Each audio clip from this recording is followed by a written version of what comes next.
Tonight, we will tell you a story about a life so demanding, so relentlessly harsh, that few could ever truly grasp its reality. It's the story of the Mongol warrior, a figure synonymous with conquest and an empire that stretched across continents. You will discover why their children learned to ride before they could walk, how they survived on diets that would starve an army, and why their discipline was as brutal as their battles. You will learn about their weapons, their ingenious tactics, and the relentless marches that broke the will of nations. This is not just a tale of battles, but of an existence defined by endurance, loyalty, and an unyielding commitment to a way of life that shaped the world. It is the story of a warrior whose very being was forged in the unforgiving crucible of the steppe. Oh, and if you enjoy these stories that help you drift into a peaceful sleep while learning something new, please consider liking this video and subscribing to the channel. New sleep stories are uploaded here every day, designed to transport you. All right, find a comfortable spot, let your head rest against your pillow, and take a deep, slow breath. Feel your body begin to sink into the warmth and softness around you. Let your mind clear and prepare to journey back in time. Our story begins not on the battlefield, but in the vast, silent heart of the Eurasian steppe, a land that knew no mercy and demanded everything from those who called it home. Imagine for a moment, if you will, a land so vast it seems to swallow the sky, a horizon that stretches endlessly in every direction, interrupted only by distant mountains or the slow march of clouds. This is the Mongolian steppe, a landscape that is both beautiful and utterly unforgiving, a place where life itself is a constant, relentless test. It is not a gentle land. Its beauty is stark. Its demands absolute. Here, the seasons arrive with a ferocity that leaves no room for doubt or weakness. Winters descend with an icy grip, bringing blizzards that sweep across the plains, burying everything beneath a blanket of snow and driving temperatures to unimaginable lows, often far below freezing. The wind, a constant companion, howls across the open spaces, cutting through even the thickest hides, stripping away warmth and hope, making every breath a challenge. Survival in these months is a daily struggle against the cold, against starvation, against the very elements themselves, a battle where a single misstep could mean the end. Then, just as suddenly, the short, intense summers burst forth, bringing with them a different kind of challenge, a brutal heat that rivals the biting cold. The sun beats down with an unyielding intensity, baking the earth, turning the vast grasslands a golden brown and drying up the precious few water sources. The air shimmers with heat, and the very ground cracks under the relentless sun. Dust storms can rise without warning, swirling across the plains, blinding and disorienting, carrying with them the grit of the earth itself, reducing visibility to mere feet and making travel impossible. There are no vast, sheltering forests here to offer respite, no grand, navigable rivers to provide an easy source of sustenance or transportation, no fertile, easily cultivated valleys to guarantee bountiful harvests. Life on the steppe is defined by scarcity, by transience, and by the ever-present need to adapt or perish, a perpetual dance on the edge of survival. This extreme environment was not merely the backdrop for the lives of the Mongol people, it was the sculptor of their very being, the forge in which their character was hammered and tempered. From the earliest moments of their existence, They were inextricably linked to this land, shaped by its rhythms and its brutal lessons. A child born on the steppe did not know the concept of a soft life, of predictable abundance, or of guaranteed comfort. Their first breath was drawn in air that could be biting cold or searing hot. Their first touch was often the rough felt of a portable yurt, known as a gyr, or the coarse hair of a horse, their most vital companion. They were born into a nomadic existence, a life of perpetual movement, following their herds of horses, sheep, goats, and camels across vast distances in search of pasture and water. This constant migration was not a choice for leisure. It was a fundamental, unwavering necessity for survival. Without the ability to move, to find new grazing lands, their animals would starve, and with them, the people themselves, facing a slow, inevitable demise. This fundamental reality instilled in the Mongols a unique set of characteristics that would define them as individuals and as a formidable collective force. They developed an unparalleled resilience, an almost unbreakable spirit, an ability to endure hardships that would break most other people. Their bodies became accustomed to extremes, their minds hardened against despair, against the sight of loss, against the threat of emptiness. Self-reliance was not merely a virtue, it was a basic, non-negotiable requirement. Every man, woman, and child learned from infancy to contribute directly to the survival of the family and the clan. There was no room for idleness, no tolerance for weakness that jeopardized the group's very existence. They learned to make do with little, to find sustenance where others saw only emptiness, to extract every ounce of utility from their animals, using their milk, meat, hides, and even dung for fuel, and from their environment. They understood the value of every resource, for waste was not an option. The steppe taught them patience, the deep, ingrained patience of waiting for the right moment, of enduring long periods of deprivation before finding respite or opportunity. But it also taught them swiftness, the crucial ability to react instantly to sudden dangers, to move with incredible speed across the open plains when opportunity or threat presented itself. Whether it was a sudden change in weather or the appearance of a rival tribe, their diet, their clothing, their portable shelter, their very social structure, everything was a direct, practical, and highly efficient response to the unforgiving demands of this unique ecosystem. They were a people forged in the crucible of nature, hardened by its indifference and sharpened by its challenges, constantly on the move, constantly vigilant. This was the profound foundation upon which the legendary Mongol warrior was built, a foundation of innate toughness, a deep understanding of the land, and an absolute conviction that life was a constant battle, not just against human foes and the occasional rival tribe, but against the very world itself. To survive, and indeed to truly thrive, one had to be stronger, faster, and more enduring than the environment that perpetually sought to consume them.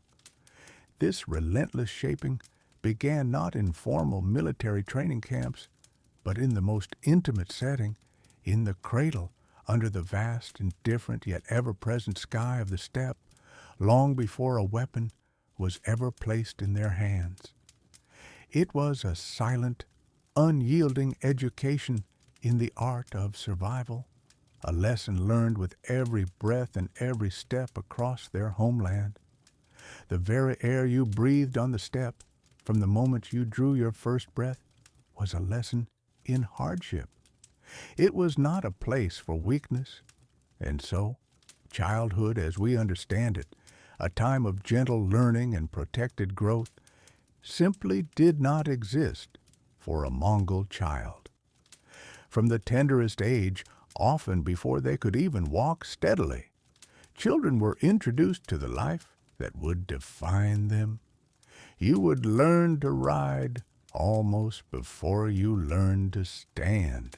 Imagine being placed on the back of a small, sturdy pony, your tiny legs barely reaching around its belly, held by a parent or an older sibling. This was not a game. This was the first fundamental step in your education, for the horse was not just an animal. It was your legs, your survival, your future on the vast, unforgiving plains. The bond between a Mongol and his horse began in infancy, a connection deeper than companionship. You would spend countless hours in the saddle, first clinging, then balancing, then mastering the rhythm of the ride. The cold wind would whip past your face. The sun would bake your skin. The dust would coat your clothes, and your muscles would ache. But you would learn to endure. There was no alternative. Your very existence depended on this mastery. You learned to navigate uneven terrain, to gallop across open plains, to turn and stop on command, all while remaining firmly seated, an extension of the animal beneath you. This intimate connection with the horse meant that by the time you were a young boy, you were already a proficient rider, capable of feats that would astonish any outsider. You could sleep in the saddle during long marches, eat on horseback, even fire your bow with deadly accuracy while in full gallop. This was not a skill acquired later in life. It was woven into the fabric of your earliest memories, as natural as breathing, an integral part of your being. Beyond riding, hunting was another crucial pillar of your early training. It was not a sport, but a necessity, the primary means of securing food and resources in a world where scarcity was a constant companion.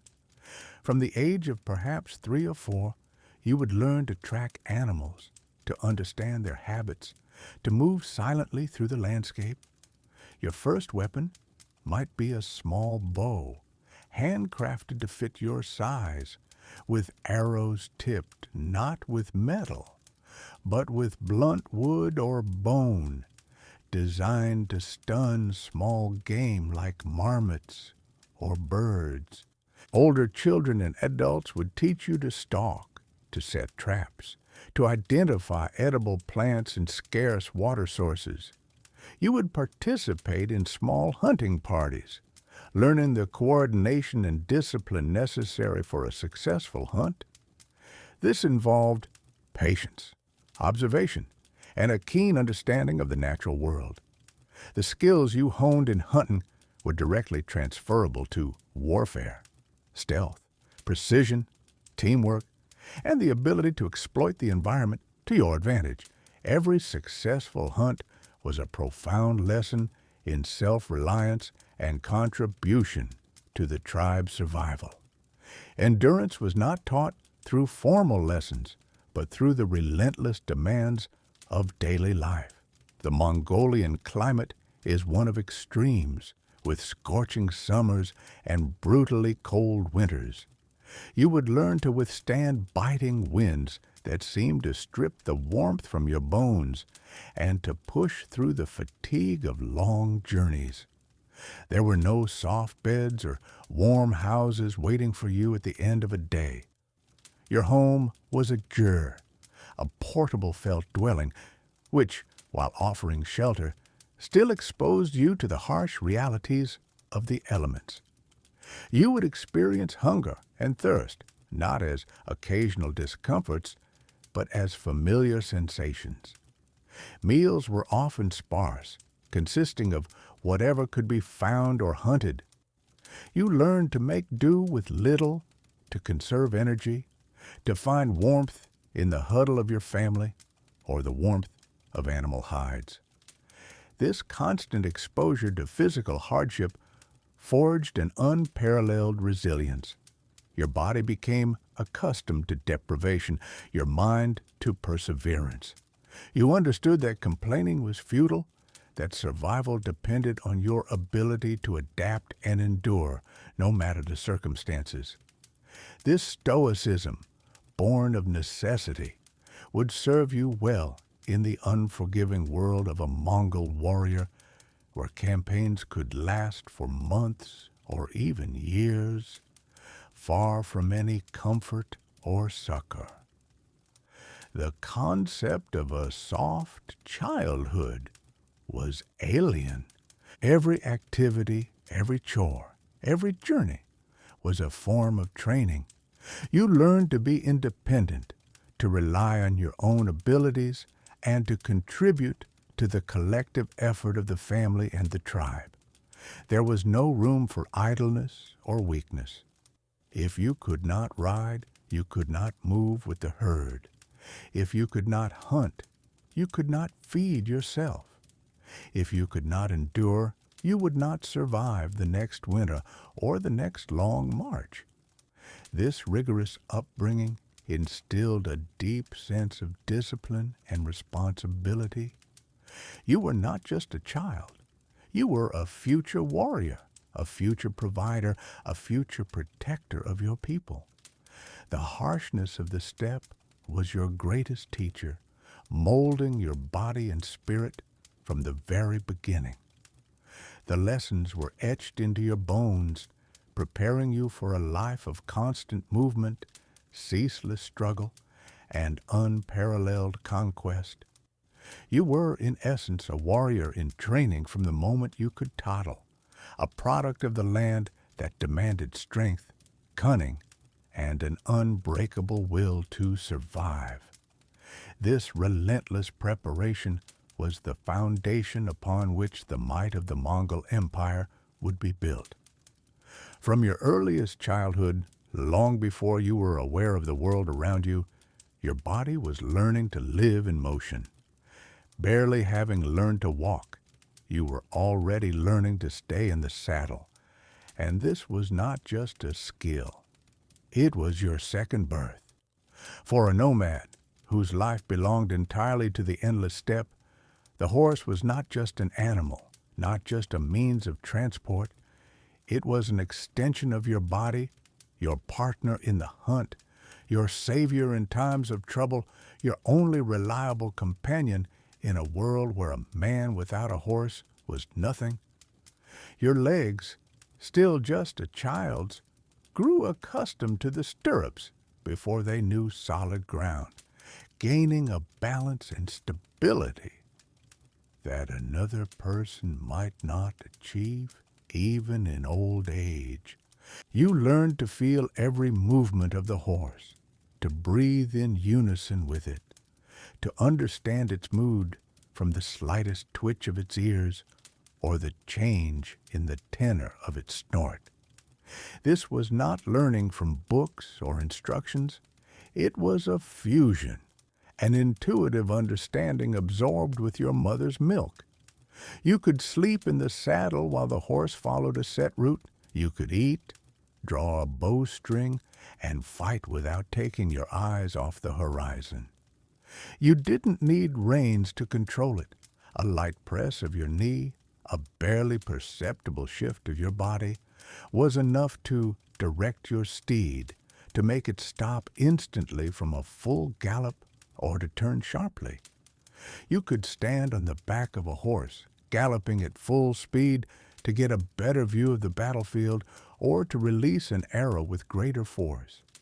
Your horses, short, stocky, hardy, and capable of covering vast distances on sparse fodder, were your wings. Without them, you would be just a helpless speck in a huge, merciless world. But impeccable horsemanship alone was not enough. Your next extension was the bow, not a simple piece of wood, but a complex, masterfully crafted weapon. The composite bow, created from multiple layers of wood, horn, sinew, and glue, bound together with incredible strength. It was shorter and more powerful than European longbows, perfectly adapted for shooting from the saddle at a full gallop without snagging on branches or gear. Your fingers grew accustomed to the tight bowstring, to the instantaneous whistle of the arrow, to the instinctive reaction to a target. You trained every day, from morning till night, in any weather. First, you shot at stationary targets, then at moving ones, and then at a full gallop, hitting your mark with incredible accuracy. You learned not only to shoot forward, but also backward, over your shoulder, performing the famous Parthian shot, which allowed you to strike pursuers during a feigned retreat, sowing panic and confusion in the enemy's ranks. This tactic, which later became the hallmark of the Mongols, required not just skill, but incredible coordination, composure, and absolute synchronization with your horse. You could loose several arrows in the time it took a European knight to draw his heavy crossbow string just once. Your arrows, sharp as razors and deadly, could pierce the thickest armor, leaving the enemy no chance to take cover. They flew like serpents and found their mark. Even if it was hidden behind a shield, these two skills, flawless horsemanship and mastery of the bow, were not just abilities, they were the foundation of your life and your warfare. They allowed you to be both a swift scout, capable of covering hundreds of kilometers without fatigue, and a deadly warrior, able to destroy an enemy at a distance. You did not know the concept of foot combat, like European soldiers. Your strength was in movement, in speed, in the ability to appear from nowhere and disappear into nothing, leaving only chaos and destruction behind. For you, the hunt was not a pastime, but constant training, where every animal became a target and every chase honed your skills, testing your endurance and accuracy. Your entire life was one continuous exercise in survival and conquest, and the steppe was your eternal training ground. Your horse and your bow were your brothers in arms, your only reliable companions in this harsh world. You were a part of the steppe, and the steppe was a part of you. This connection, this absolute dependence on your skills made you not just a soldier, but a living weapon, shaped by nature itself and the merciless demands of survival. You could not afford weakness, imprecision, or hesitation. Every arrow you loosed had to find its mark. Every maneuver had to be flawless, for not only your life, but the fate of your entire people depended on it. You were given no choice. You were born to be this way, and your path was predetermined by the endless plains, the cold winds, and the call of war that always echoed in your ears, giving you no peace, day or night. Their entire life, from the cradle to the final battle, was a continuous cycle of movement, adaptation, and survival. Every skill, every habit, every decision was subject to the strict logic of the steppe, where excess was deadly and efficiency was the only guarantee of tomorrow. And in this harsh world, where your home was on a horse's back and your fate was decided in the saddle, the question of sustenance was critical, but it was solved with the same pragmatic ingenuity as everything else. You could not afford the luxury of supply trains loaded with fresh provisions or long stops to cook food, for every extra hour of delay could cost you your life or victory.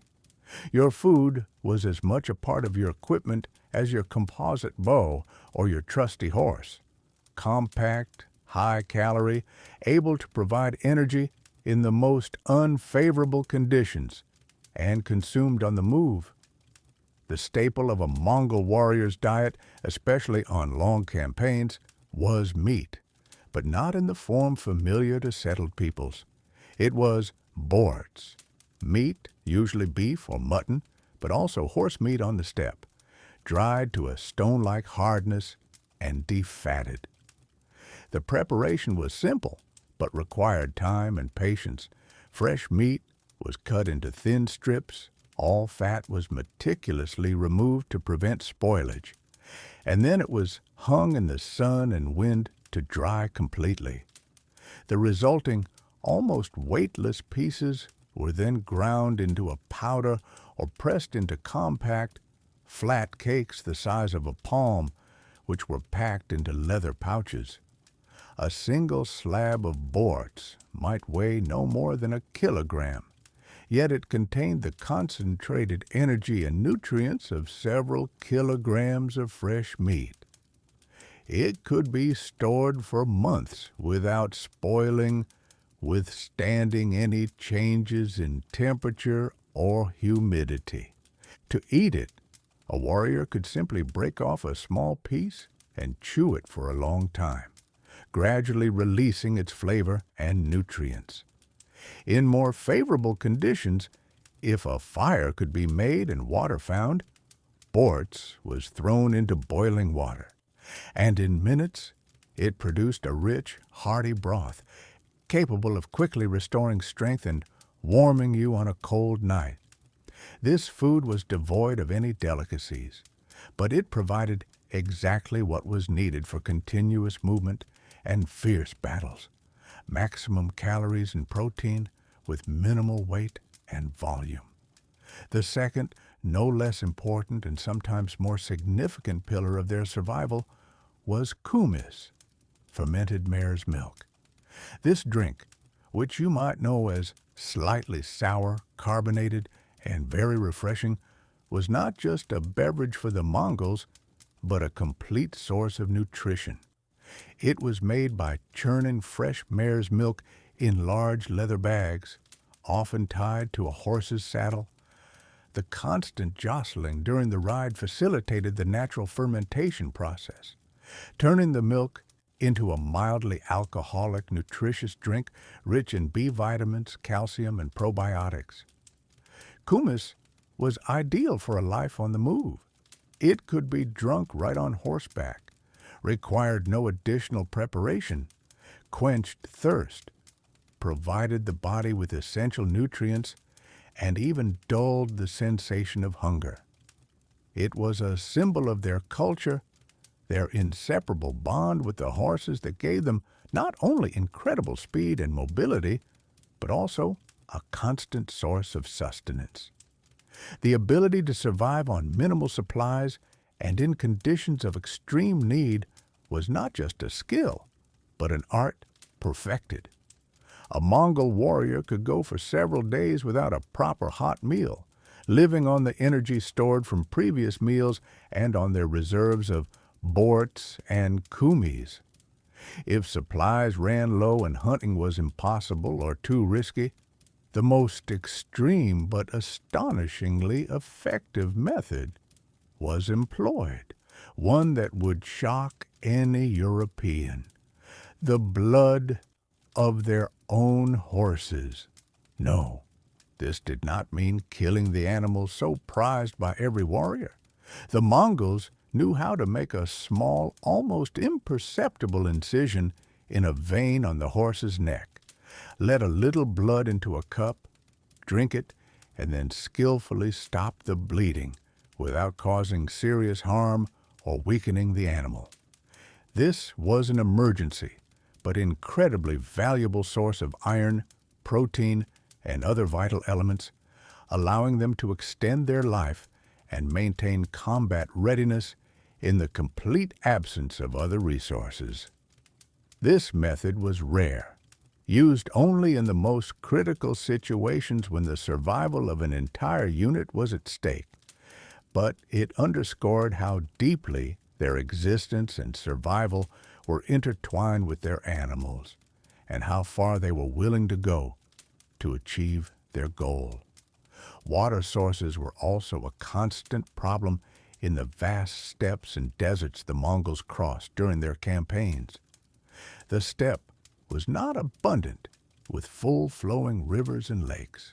However, they were masters at finding hidden springs, wells, and, in the cold season, using snow. They carried only small leather flasks, knowing they would have to rely mainly on what they found along the way, and their bodies were surprisingly adapted to long periods without water. Thirst was a constant but tolerable companion on long marches. This ascetic but incredibly effective diet gave the Mongols a colossal, unprecedented advantage over any sedentary army.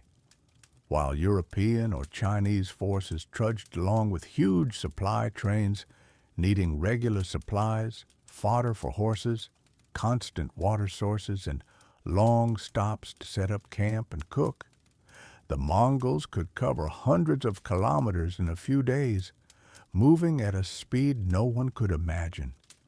Their speed was their main weapon, and their ability to live off the land was its unshakable foundation. They did not need fortresses to store supplies. Their warehouses were in their leather bags, on the backs of their hardy horses, and essentially in their own hardened bodies.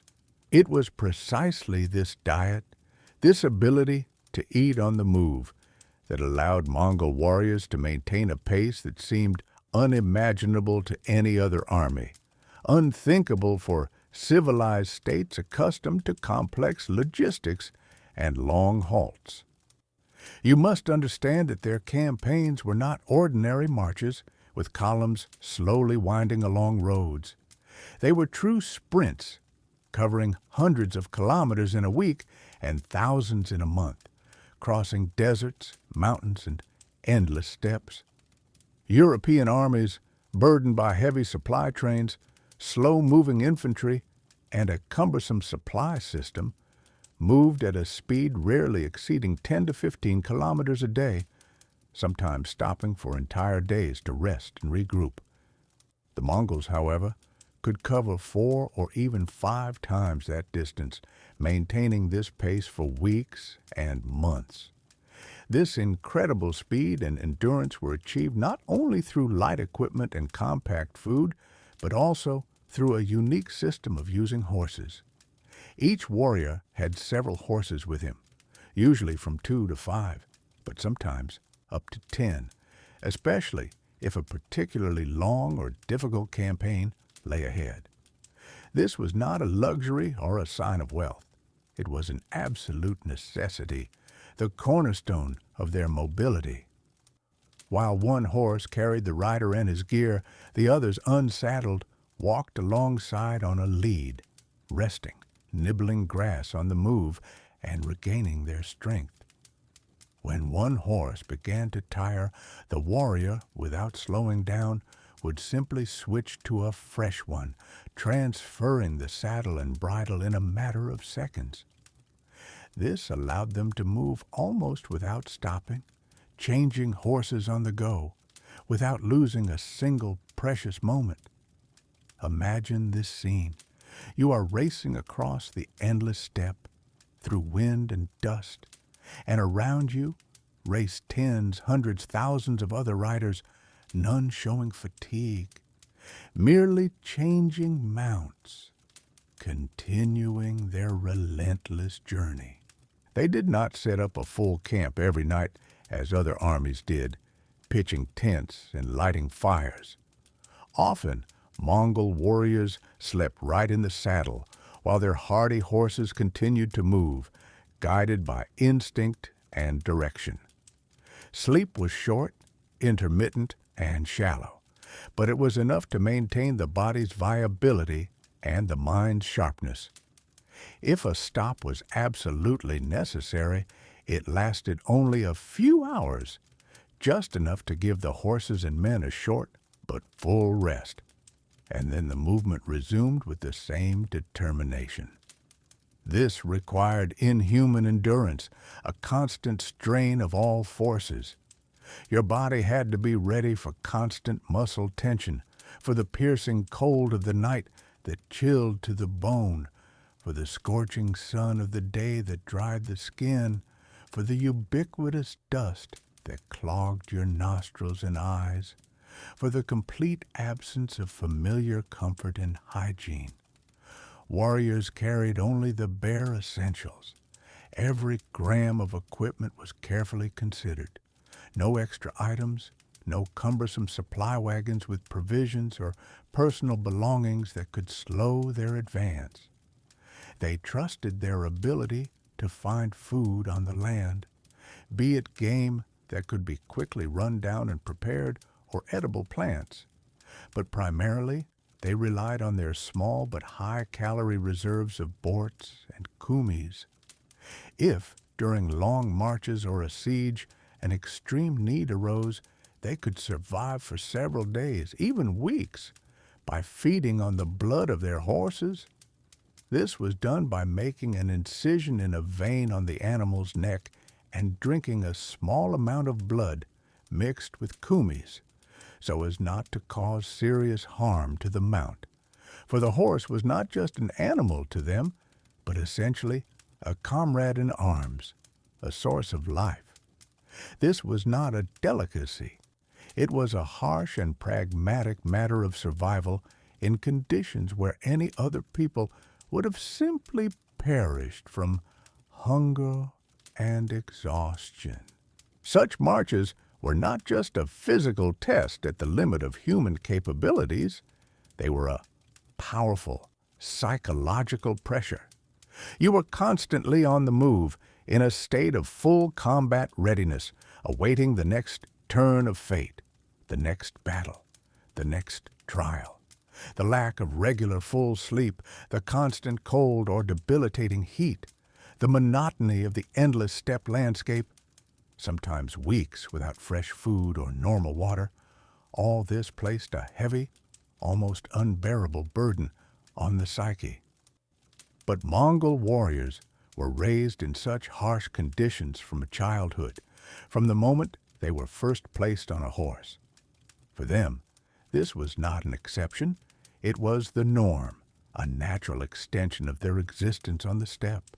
Their will was forged as strong as their bodies. Their spirit was not broken, but honed by constant deprivation. This incredible endurance and phenomenal speed became one of the main secrets of their stunning military successes, allowing them to build one of the greatest empires in human history in the shortest possible time. Enemies simply did not have time to react to their swift appearance. When scouts reported the approach of a Mongol army, opponents, accustomed to slow movements, thought they had weeks, if not months, to prepare for defense, gather reinforcements, and fortify cities.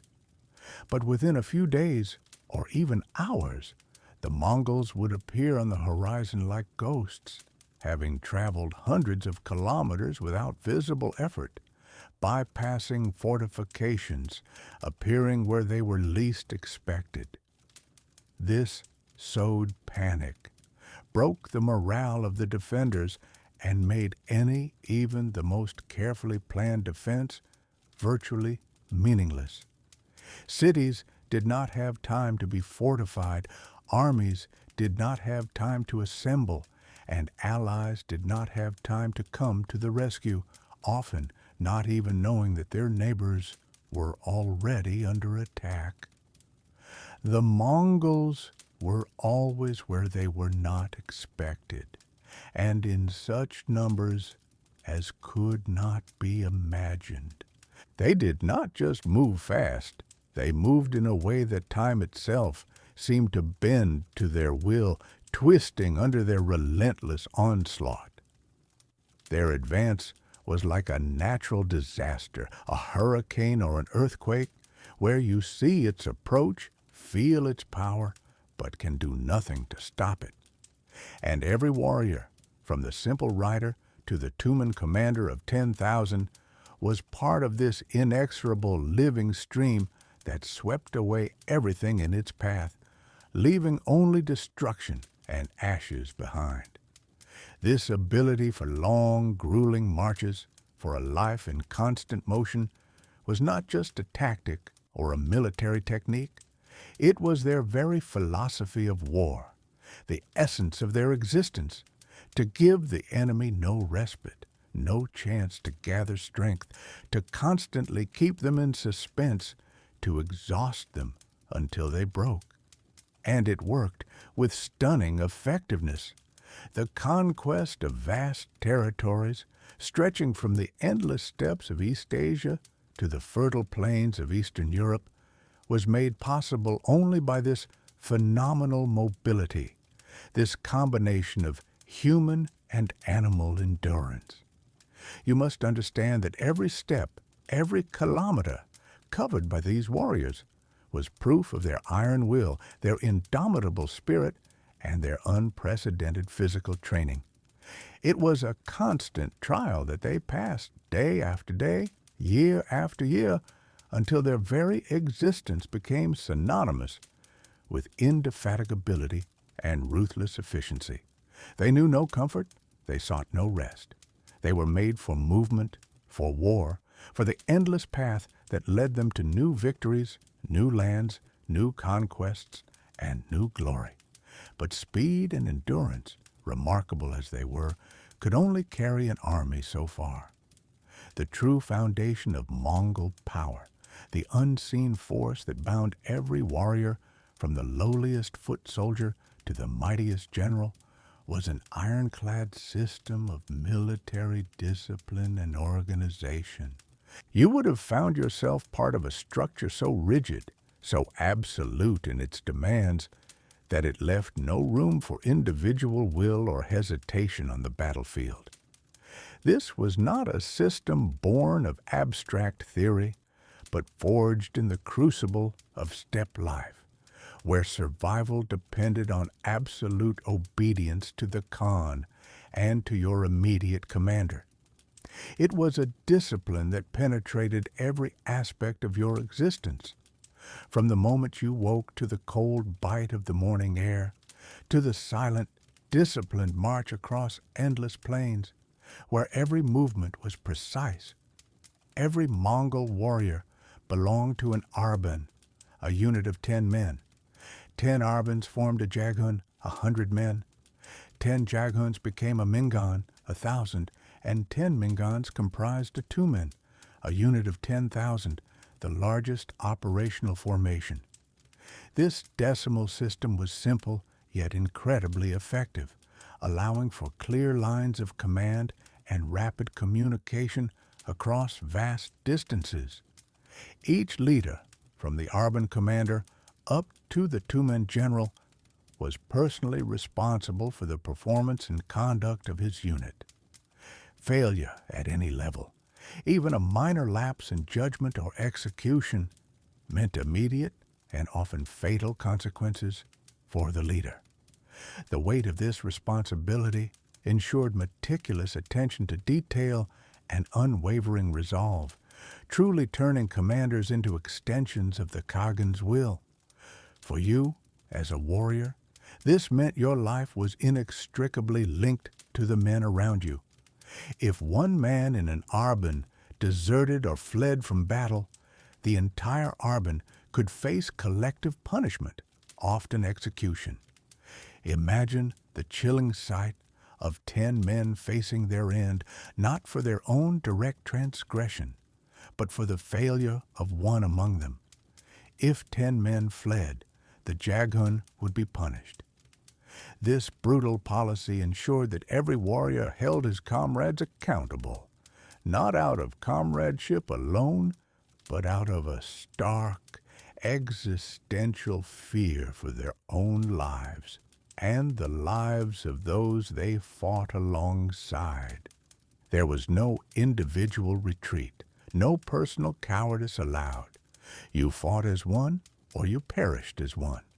This fostered an incredible sense of mutual reliance and eliminated any thought of abandoning your position, cementing the unit's cohesion under the most extreme pressure. The bond, though forged in severity, became unbreakable, a shared destiny. Orders once given by a superior were absolute and unquestionable. There was no debate, no second-guessing, no room for individual initiative if it deviated from the precise command. The Khan's word, relayed through his generals, was law, flowing down through the ranks with an unyielding clarity. This allowed for lightning-fast tactical changes on the battlefield, a critical advantage in their rapid maneuvers.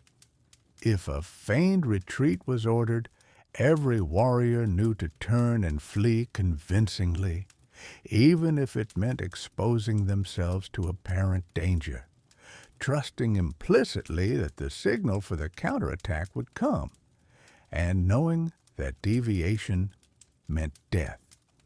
If an encirclement was planned, units would ride for days to reach their designated positions without complaint or deviation, maintaining perfect formation even over broken terrain.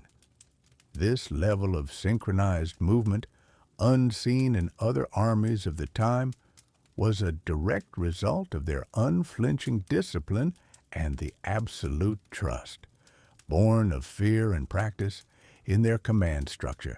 Punishments for transgression were swift and severe, enacted without mercy. Theft within the army, even of a minor item, could lead to death.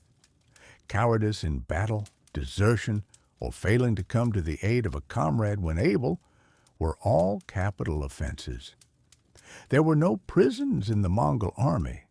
Transgressions were dealt with immediately, often by beheading or other brutal methods, ensuring that the example was seen and understood by all. This harsh discipline was not just about maintaining order.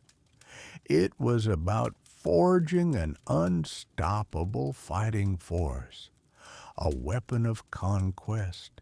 It instilled a deep-seated fear of the consequences of failure, a fear that often outweighed the fear of death in battle itself, driving warriors to perform beyond their perceived limits, sacrificing self for the unit and the Khan. Beyond the battlefield, this discipline extended to every aspect of camp life, ensuring logistical efficiency and readiness.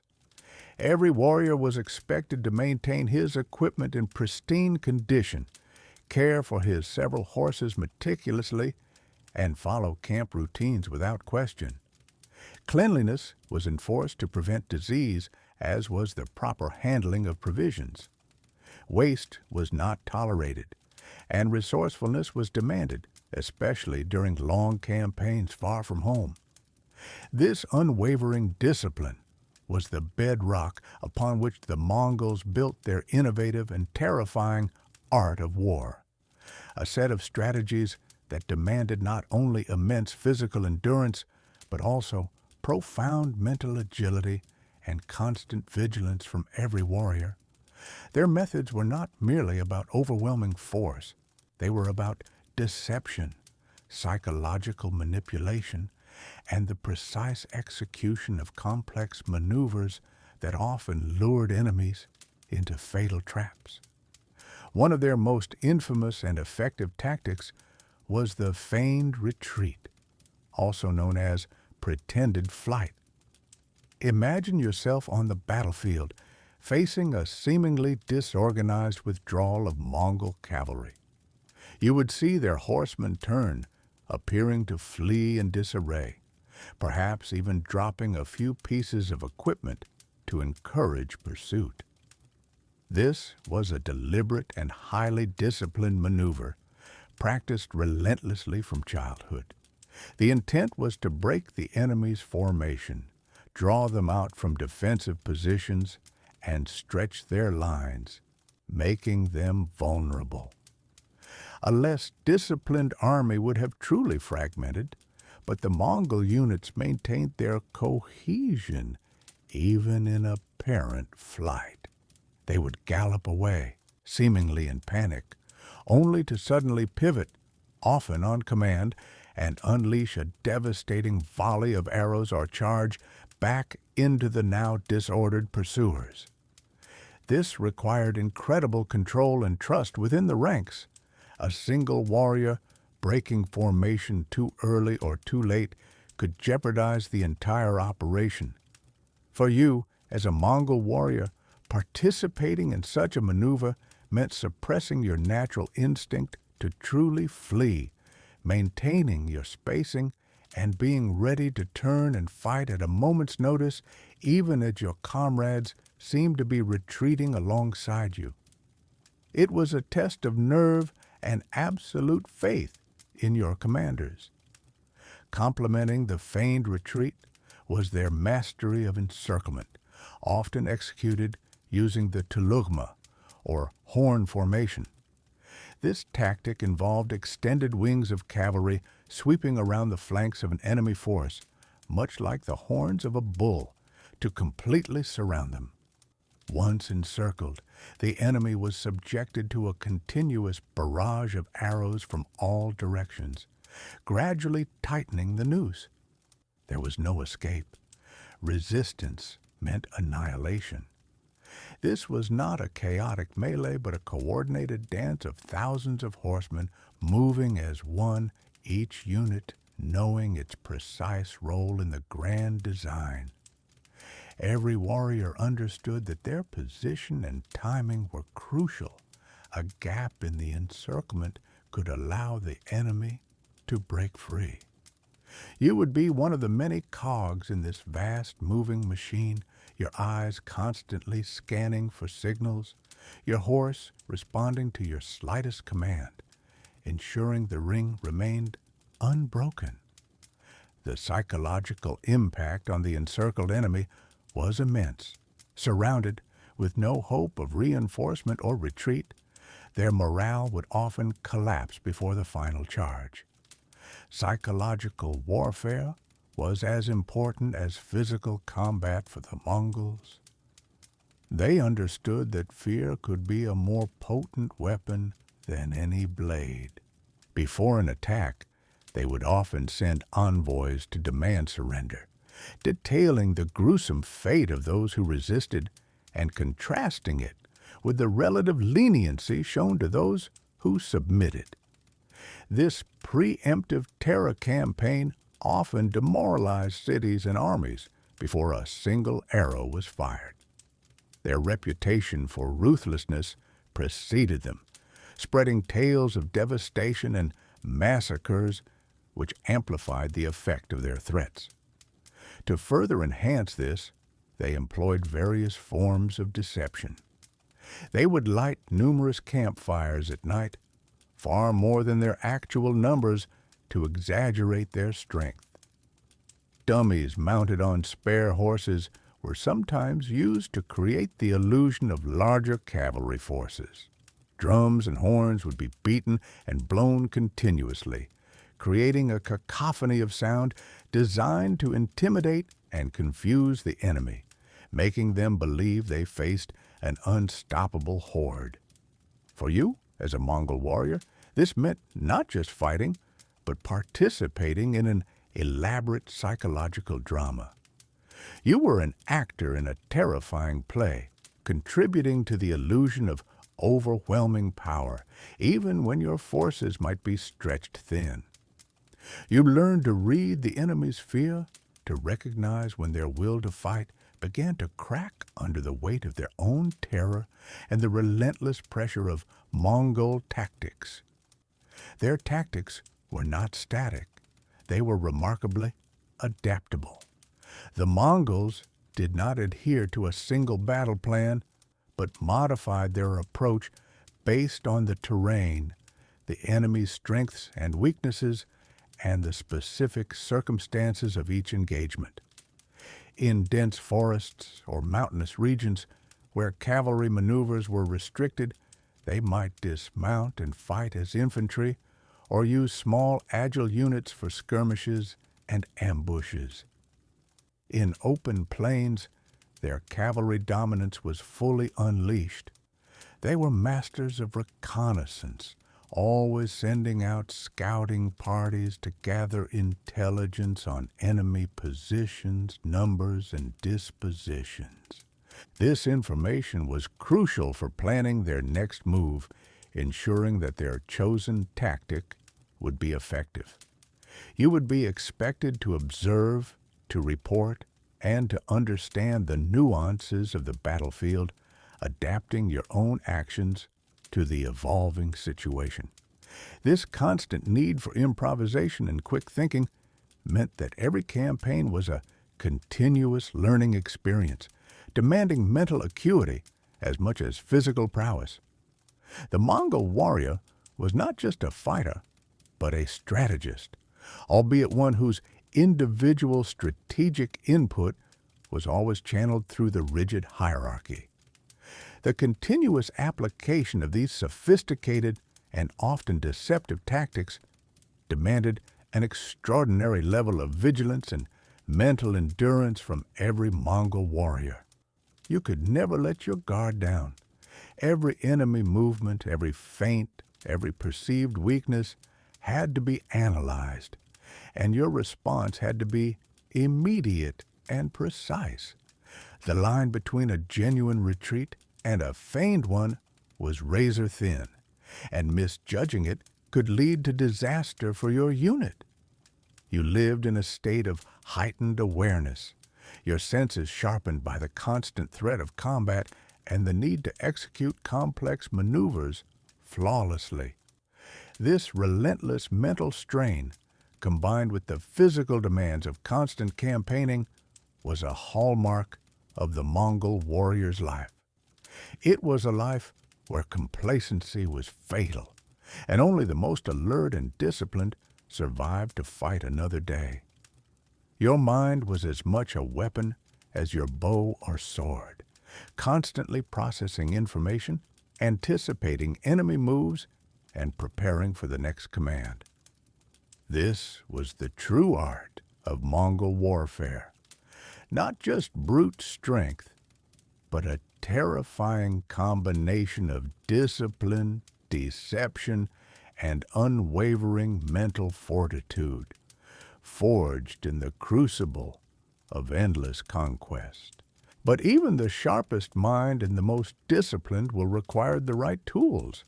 And for a Mongol warrior, your equipment was not merely an extension of your body, it was your very life support, designed for brutal efficiency, not comfort. Imagine yourself on the vast windswept steppe, where the wind bites and the dust stings.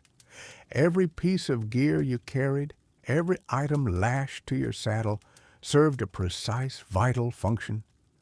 There was no room for excess, no tolerance for anything that did not directly contribute to survival or victory.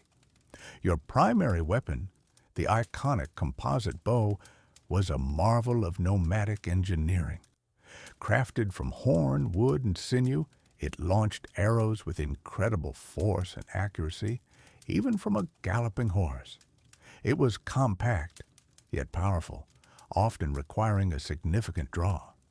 You carried multiple quivers, filled with various arrow types, heavy, armor-piercing heads for plate, lighter, barbed arrows for infantry, and whistling arrows for demoralization. Mastering this weapon meant thousands of hours of childhood practice. Your fingers were calloused, your thumb protected by a special ring. Your draw was strong.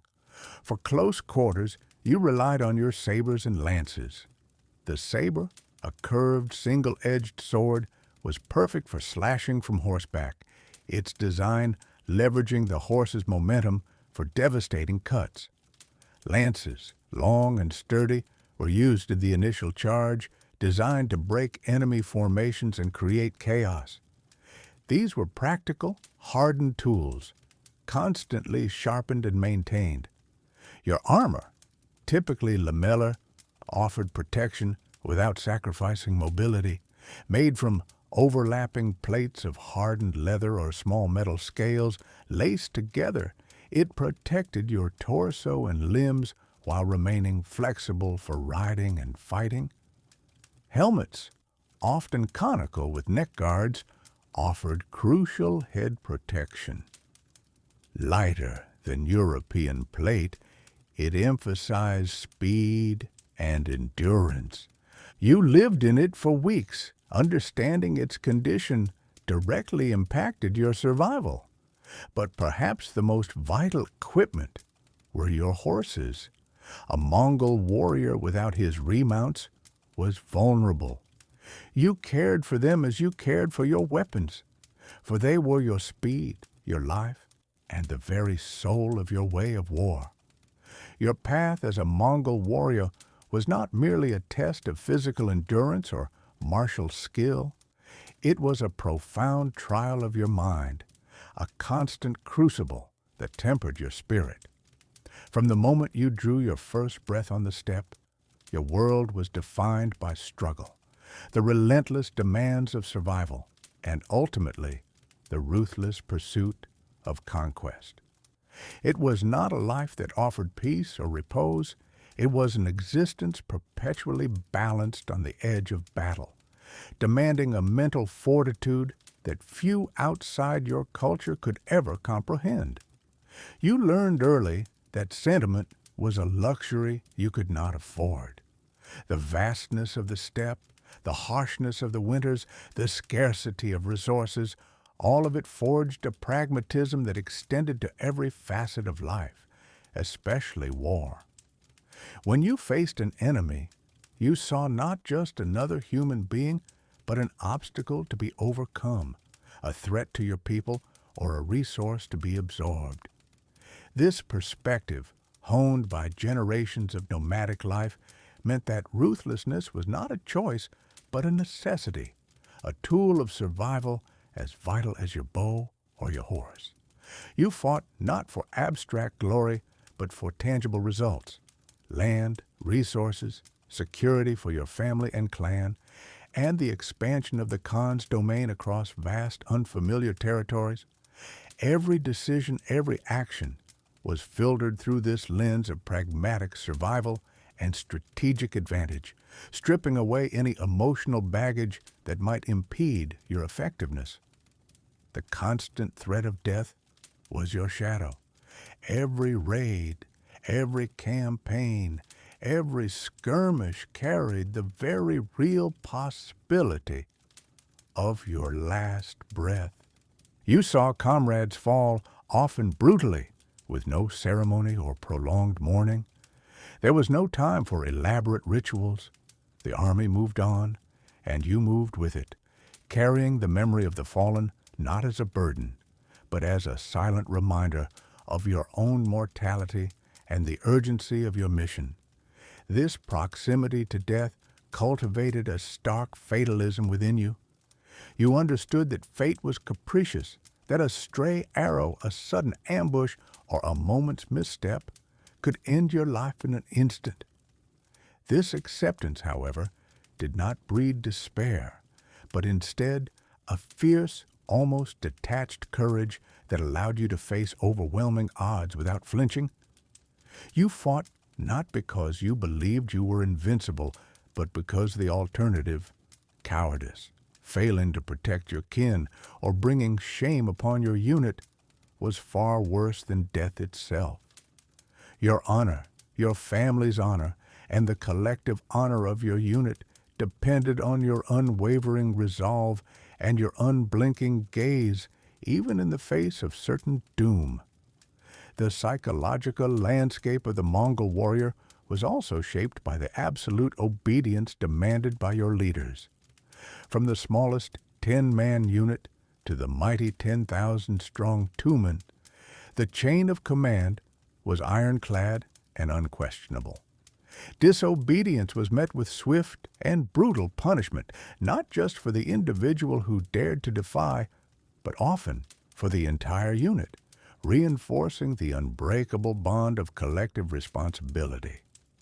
This instilled a discipline that went beyond mere training or rote memorization of commands. It was a deeply ingrained understanding that your individual will was subordinate to the group's purpose, to the grand design, and to the absolute will of the Khan.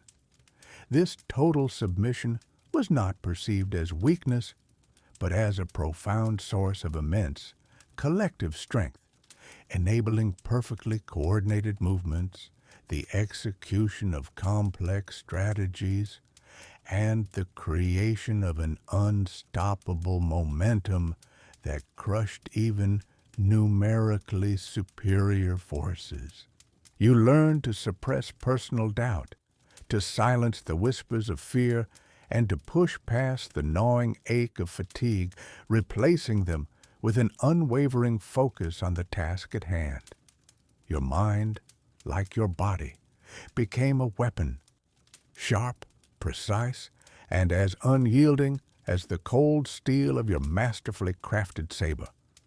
Furthermore, the very nature of Mongol warfare, the cunning, feigned retreats that lured enemies into traps, the sudden, devastating ambushes from unexpected directions, and the psychological intimidation that broke an enemy's spirit before a single arrow was loosed, demanded a mind that was not only resilient in the face of hardship, but also incredibly adaptive, cunning, and constantly calculating. You had to be perpetually alert, anticipating enemy reactions, reading the subtle shifts on the battlefield, and distinguishing truth from deception. You learned to project an image of absolute invincibility even when your forces were vulnerable, to exploit the fears and weaknesses of the enemy with masterful precision. This constant mental strain, this ceaseless need to outthink, outmaneuver, and outlast your opponents left little room for introspection or the cultivation of complex emotional states beyond the immediate, primal demands of combat. Your inner world became as stark and functional as the outer one, stripped bare of anything that did not contribute to your unparalleled effectiveness as a warrior. You lived by a code forged in the crucible of battle, tempered by the ceaseless winds of the steppe, a code that gave no quarter to weakness, either in your physical form or in your indomitable spirit. The endless campaigns, spanning vast continents and years, meant that your true home was often the saddle beneath you. Your closest family, your comrades who shared your perils, and your only goal, the next horizon, the next conquest. There was no true separation between your identity as a person and your identity as a warrior. They were inextricably linked, one defining the other in a perpetual cycle of relentless hardship and hard-won triumph.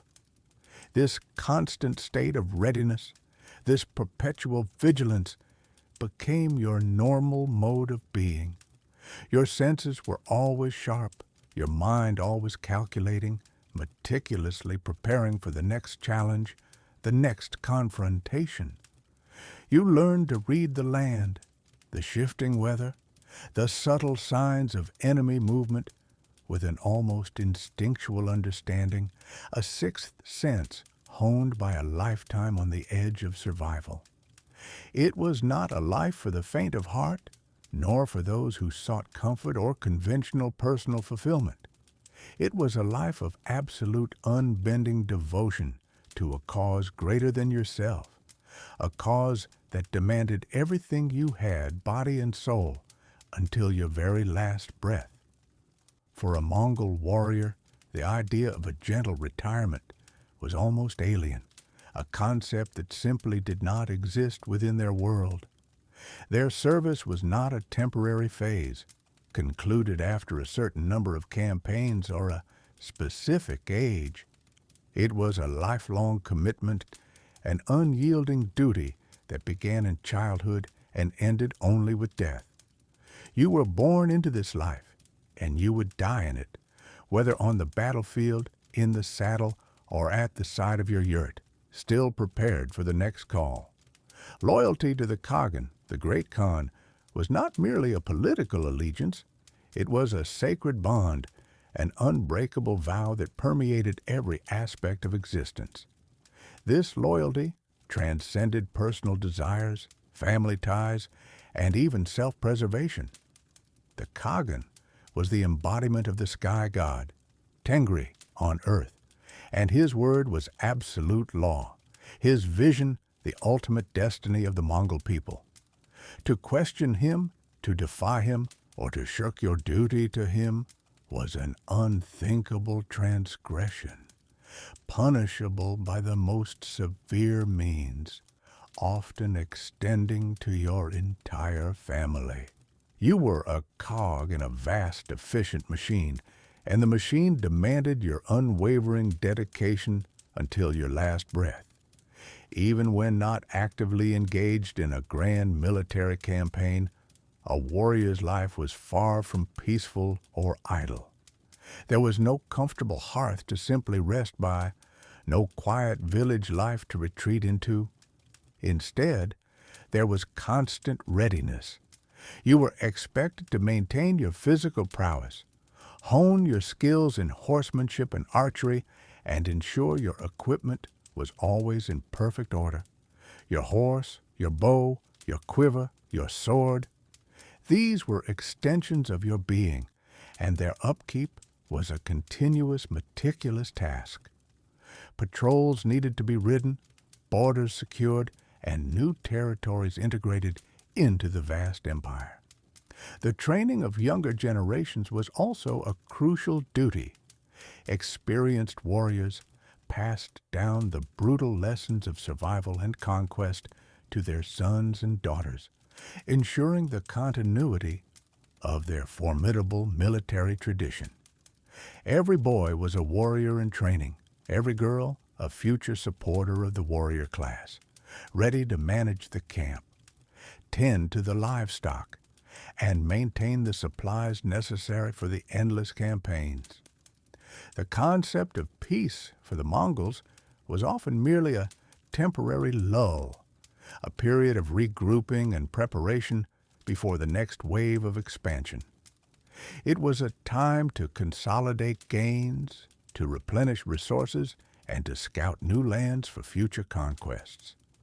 The empire was constantly expanding, and with expansion came the need for more warriors, more vigilance, and more unwavering commitment. You lived with the understanding that at any moment the drums could beat, the messengers could arrive, and you would once again be called to ride, perhaps thousands of miles across unforgiving terrain, to face an unknown enemy. This constant state of readiness, this perpetual anticipation of conflict, became ingrained in the very fabric of your being.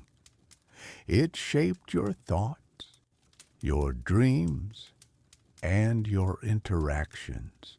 You learned to live lightly, to be mobile, to be adaptable, and to carry only what was essential for the journey and the fight ahead. The warrior's identity was entirely intertwined with their role in the empire. You were not just a person. You were a soldier of the Great Khan, a part of a collective force that was reshaping the known world.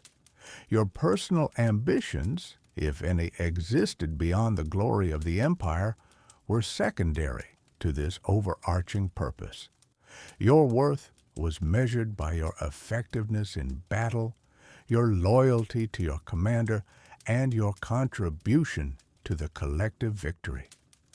This profound sense of belonging to something much larger than yourself, coupled with the absolute necessity of performing your duty, created a unique psychological landscape.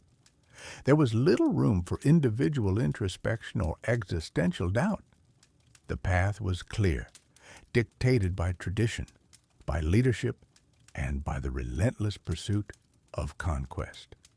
Even if you survived countless battles, even if you reached an advanced age, your service did not cease.